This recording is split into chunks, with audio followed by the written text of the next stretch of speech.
If you sell your home the way most sellers do, there's a good chance you will leave money on the table and not even realize why, because the biggest mistake sellers make usually happens before the first showing ever takes place.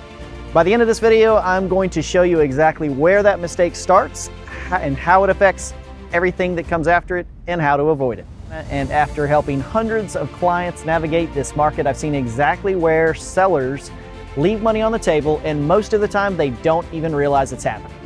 Why do some sellers miss the mark before their home even hits the market? Because they start with emotion instead of the market, and if you want top dollar, you need to start with reality, not so much attachment. And I say that completely respectfully, but I do understand it because you may have raised your family there, you may have even hosted holidays there and invested time, money, and energy making it feel like a home. But buyers are not exactly buying your memories.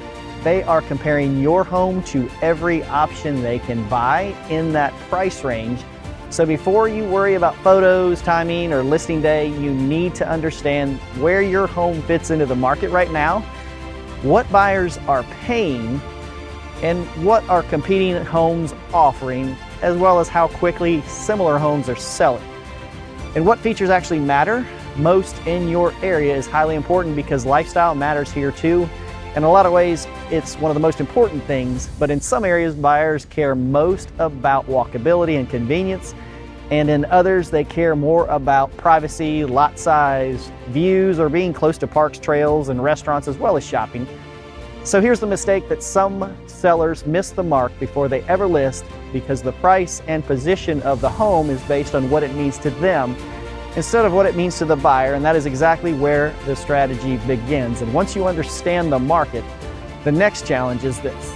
How do you make buyers feel like your home is worth the price? You do it before they ever emotionally check out, and this is where a lot of sellers either create value or quietly lose it. If you want top dollar, you cannot treat your home just like the place you live. You need to treat it like a product you are preparing to launch, because buyers shop with their eyes first. Before they ever step inside, they are scrolling online, deciding which homes they feel are clean, bright, open, and move-in ready. And that doesn't always mean a full renovation, but usually it means they're doing the basics really well. And what's most important is, of course, to clean it, simplify it, brighten it up, fix the small things, and make it easier for buyers to picture themselves living there. Because if buyers have to work to imagine themselves in your home, you've already made the sale a good bit harder. If you have a back patio, for example, help it feel like a place where someone would actually want to drink coffee in the morning or unwind in the evening. And if you have a bonus room, help buyers see whether it could be a home office, workout room, media room, or even a playroom. And if your home is near downtown parks, trails, or neighborhood amenities, the way it shows should support that easier, more enjoyable lifestyle, because buyers do not just pay for square footage, they pay for how they think life will feel in that space. So here's the shift. You make buyers feel like your home is worth the price by making it easier for them to see themselves living there. And when buyers can picture their life in your home, they start assigning more value to it for sure, which brings us to the next pressure point. If buyers connect emotionally, how do you price the home so that connection turns into action? You price it to attract attention, not to chase it. And one of the biggest mistakes you can make as a seller is saying this: let's price high and leave the room to negotiate. Sounds smart, but a lot of times it backfires, because top dollar usually comes from momentum, not from sitting on the market. When buyers see a home that looks great, feels well positioned, and appears priced appropriately, they move much faster. That creates urgency. Urgency creates leverage, but when you overprice your home, buyers usually do not feel the urgency. They feel hesitation, and instead of saying, "we need to go see that one," they say, "let's wait and see what happens." And that is exactly how you lose momentum. I speak from experience on the topic, and top dollar pricing is not about choosing the highest number possible. It's about choosing the smartest number possible. And yes, lifestyle absolutely plays into pricing. If your home offers privacy, better outdoor living, quick access to great local spots, or a location that makes everyday life easier, that can influence value. But the key is pricing based on what buyers will actually respond to, not just what sounds good to you as a seller. So here's the answer. You price a home so that buyers act instead of hesitate by positioning where it feels like a strong value, not inflated hope, because the home that feels like a strong value often gets the most attention, and the home that gets the most attention often creates the strongest offers, and sometimes multiple. Competition is where the top dollar lives, but attention alone is not enough. So the next question is this: how do you turn interest into real demand? You market the home in a way that makes buyers feel something. Simply putting your home in the MLS is not enough anymore. If you want top dollar, your home needs to have strong representation and strong exposure. And that means that strong photos, strong listing copy, video, when it makes sense, social media exposure, and clear messaging around why your home stands out. And this is where lifestyle language really matters. Every home has features, but the features get noticed, stories get remembered, and instead of just saying screened porch, show buyers a place to relax at the end of the day. Instead of just saying close to downtown, show buyers the convenience of restaurants, coffee shops, events, and everyday essentials. And instead of saying large backyard, show buyers the room to entertain, play, garden, or simply enjoy more breathing room. That is the difference between listing features and selling lifestyle. And that matters because buyers often decide emotionally first and justify it logically second. So your marketing should help buyers picture their weekends, their routines, their family dinners, and their mornings on the porch, and even their evenings in the backyard. This is where interest turns into demand. You turn attention into real buyer pool by helping people emotionally connect to the life that they could live there. The stronger that emotional connection is, the more value buyers tend to feel.